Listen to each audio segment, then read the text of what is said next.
Wilde, who is the head of CoffeeB at Delica, which we'll get into. It's an interesting structure you guys have set up. But welcome to the interview, Frank. Thank you very much, Michael.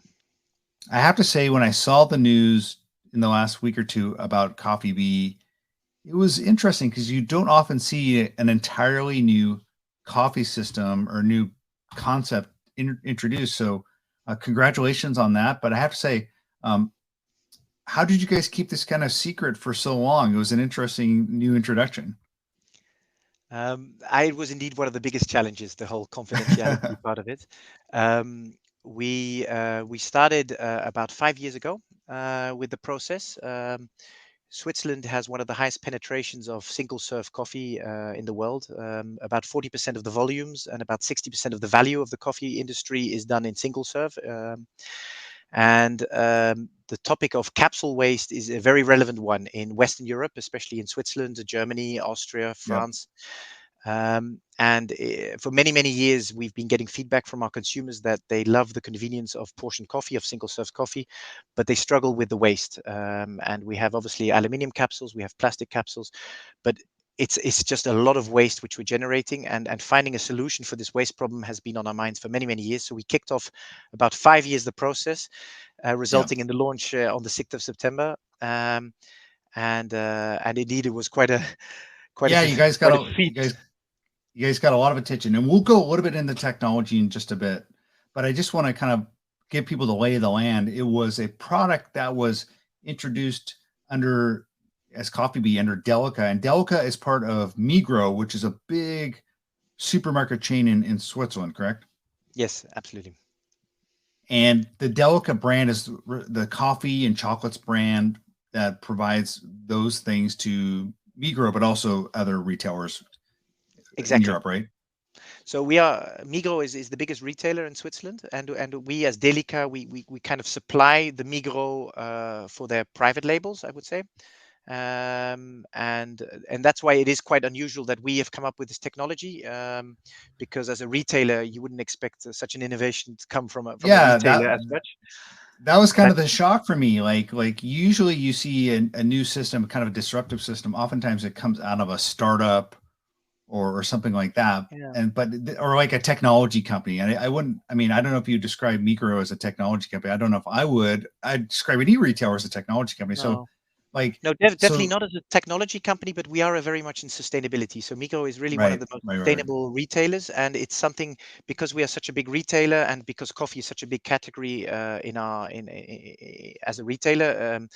The topic of sustainability in coffee has been very, very important for years. So not only from a sourcing point of view, from a sustainable sourcing point of view, also from a recycling point of view, but now Got it. really coming up with the next generation of single serve.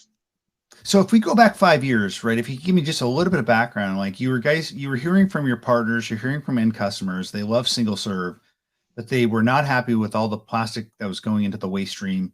So how did this idea of like you as a retailer, as you know, a coffee division within a retailer, decide to actually make your own platform? Like how did the ball get rolling there? Why did you guys decide to take that risk?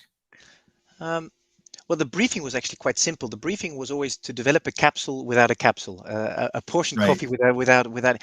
That was the briefing, and there are different options. There are already existing options in the market. You do already have some kind of biodegradable capsules, which are mostly industrial compostable.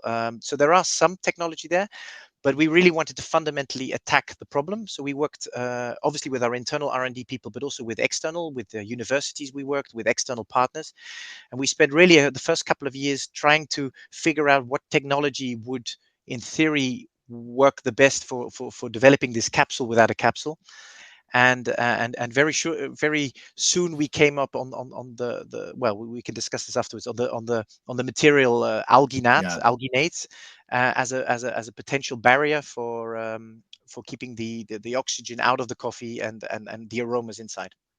So yeah, you brought it up. Let's talk about the technology. So it is a what you're calling coffee balls, right, or coffee ball, but it's only that, and the wrapper around the coffee that's keeping it fresh and sealed is my understanding. It's a plant based, algae based. Can you talk Yes. about that? So the coffee is 100% high quality coffee, which we source sustainably from around the world, and it's roasted and ground and then pressed into a very into a very dense ball, and the ball is then dipped into a mixture which is mainly made from an alginate. An alginate is a product which comes from algae. It's brown algae, which you can get in the north of France, in Brittany, from the sea. And alginate as a product has a very good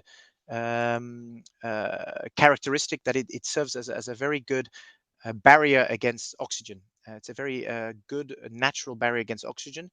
And obviously the challenge was to find the way to get the alginate as a thin membrane around the ball, keep giving a stable quality of coffee over many months, and at the same time, after brewing the coffee, that you can just throw it in the plants and that it disappears within several weeks. And I think this is, I would say, the biggest part of the innovation is that we really have a product which, with the package, so with the ball itself, with the packaging, we can keep it for 14 months quality wise. So we can guarantee the quality over 14 months.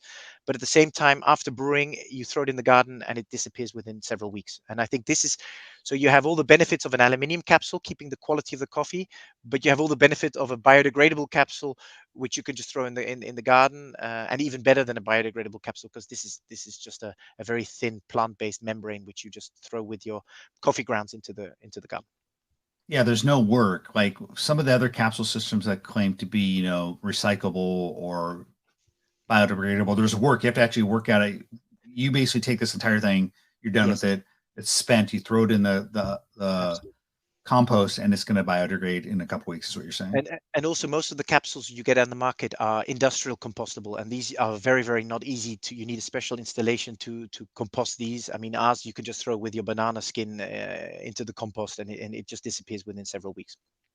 Have you guys released pricing for the specific like a coffee ball, at the cost per unit? Have you talked about that yet? Yes, so we have with the products. So I don't have them in dollars, although the dollar and the Swiss franc are more or less are similar at the moment. But so we're selling them in Switzerland for 4 francs and 60 cents for 9 balls.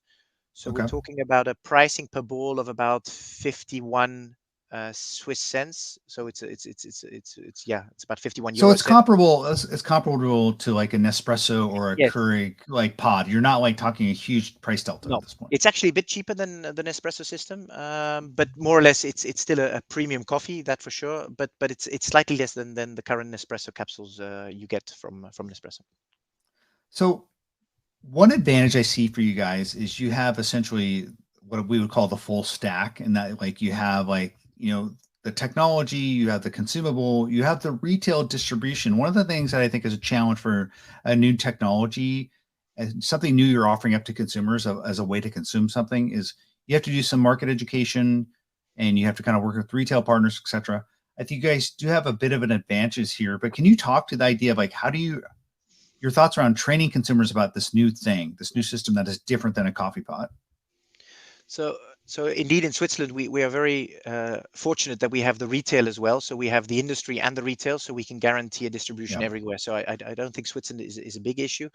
Um, in other countries, obviously, a bit more harder because we don't have Right, this right, right. supermarket there.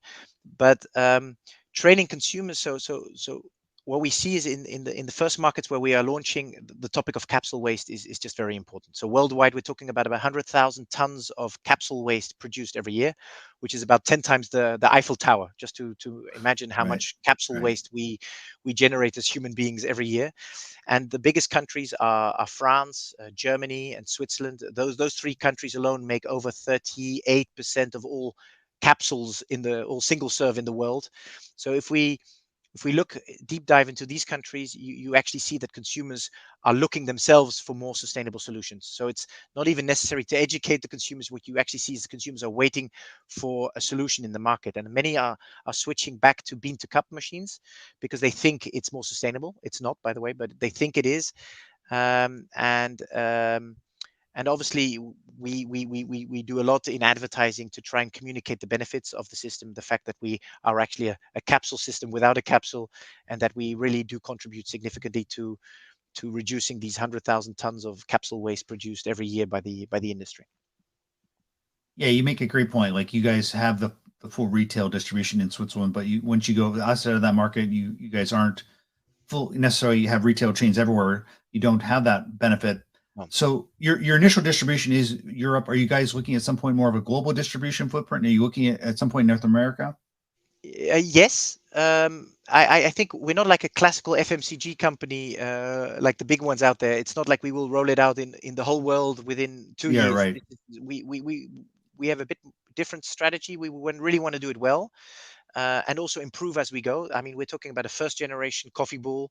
We're talking about a first generation machine. So we really want to get learnings from the markets we launch, and then as time progresses, we want to expand. Obviously, we need partners.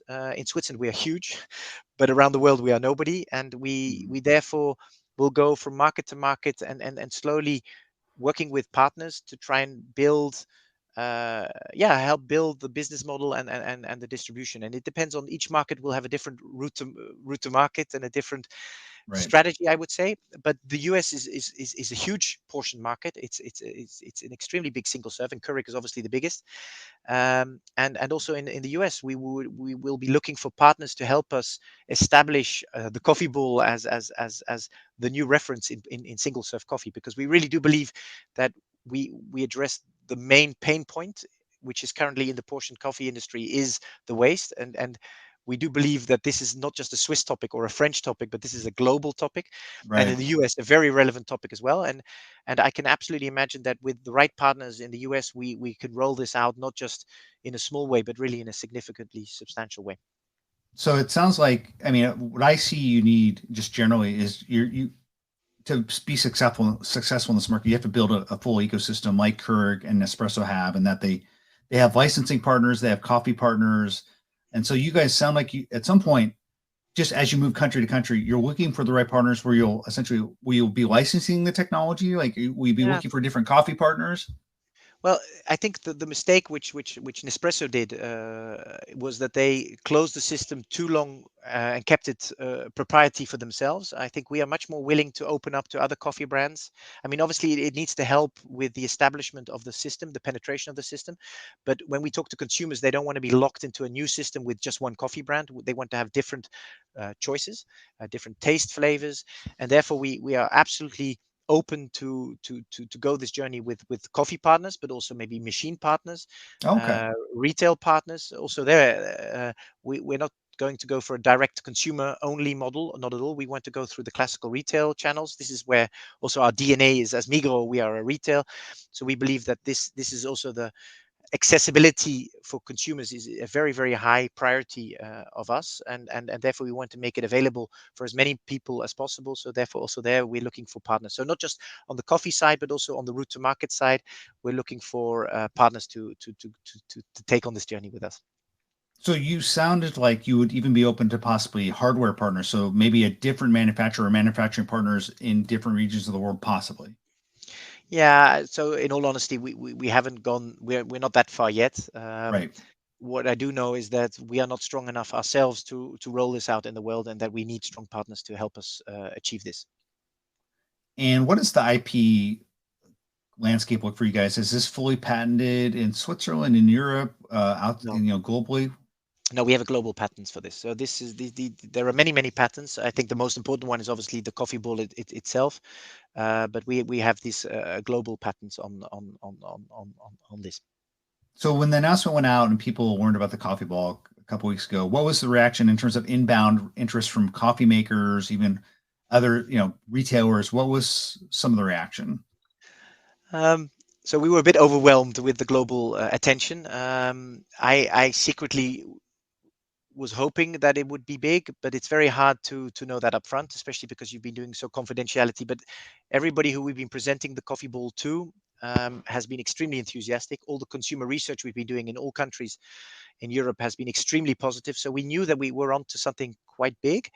When we did do the press conference on the 6th of September, the media attention was amazing, globally fantastic. We had articles from China to the US, from South America to, I mean, we had everywhere. So I think this only shows that the topic of capsule waste and the fact that there has been so little innovation in portion coffee, I think there everybody's ready to is open to like new innovation and new technology. So we've been a bit overwhelmed. So we've got really respondents from the whole world of people who would like to join us on our journey. And at the moment, we're taking it really step by step. First, making sure that in Switzerland and in France, we get the launch well done. Germany is the next market next year planned.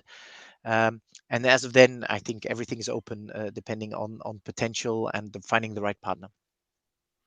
And you mentioned grind and brew systems as kind of one option people have been looking at. Why haven't those really taken off? People are adopting to a certain degree in Europe, but I'm curious about your opinion on that. Why also you think they're not as sustainable as a lot of people think they are? So contrary to the perception of consumers, many consumers believe that because you have packaging, single serve packaging, it's less sustainable. But actually, a portion system, we call it precision consumption. It uses just as much coffee needed for just enough electricity, just enough water for one portion of coffee. And what we see when we do kind of a life cycle assessment of the whole value chain of the coffee, we see that the coffee itself is the biggest contributor to your footprint, to your CO2 footprint. It's the coffee itself. It's about 55% of the whole footprint comes from the coffee. And generally, in a single serve system, at least in Europe, you're talking about 5.5 grams to 6 grams of coffee per portion. If you look at a bean to cup machine, you'd be talking more about 9 to 10 grams, so nearly double. And because the coffee is the biggest contributor to the footprint, by just mathematically having half the coffee in a portion, you automatically have a lower footprint. So in our life cycle assessment, we significantly see that a portion system is about 30 to 35% has a lower footprint than a bean to cup machine. And then we also, so then you have all the other advantage of a portion system, that you can choose, that you have the quick switch on, the quick switch off, that you have all the convenience of a convenience machine, obviously. But from a mathematical footprint point of view, a portion system is actually has a lower footprint than a bean to cup machine. Yeah, that's interesting. I mean, obviously a big point of the promotion for you guys, and just generally when you talk about single serve, is the plastic going into the waste stream, but the precision around controlling consumption size. Because I have a grind and brew machine, and there's a lot of grind for like one cup of coffee. Yeah. So you're saying, and coffee obviously takes water, takes resources, and it is a crop that's actually threatening to maybe at some point go into extinction. But you have people who obviously love bean to cup machines because of, and they will say it tastes much better than a single serve. Huh? I mean, obviously, if the more coffee you put into a product, it will have a bit more richer taste. But I think what Nespresso has shown in the past is that they get a very, very good quality coffee cup from relatively little coffee. And I think this is obviously also one of their success factors, is that they've managed to extract such a high quality cup of coffee from relatively little coffee, and this is something which makes it a bit more sustainable, if that is important. I mean, there are many consumers out there who don't really care about their footprint, and they just want a good tasting cup of coffee. Huh? I mean, they would put milk in it, and they would put sugar in it, and I mean, in the end, the footprint, I mean, the best footprint is if you drink a small coffee with no milk and no sugar. That's the best footprint you have. Huh? But it all depends on the consumer's taste. All right. Hey, well, Frank Wilde with CoffeeB, I have really enjoyed the conversation. Again, congratulations on the launch. I think you guys got a lot of attention, and I'm looking forward to eventually seeing CoffeeB here in North America. So you guys got to hurry up and get over here. I think this will come sooner than later. All right. Hey, thanks a lot. Have a great day. Thank you, Michael. Thank you.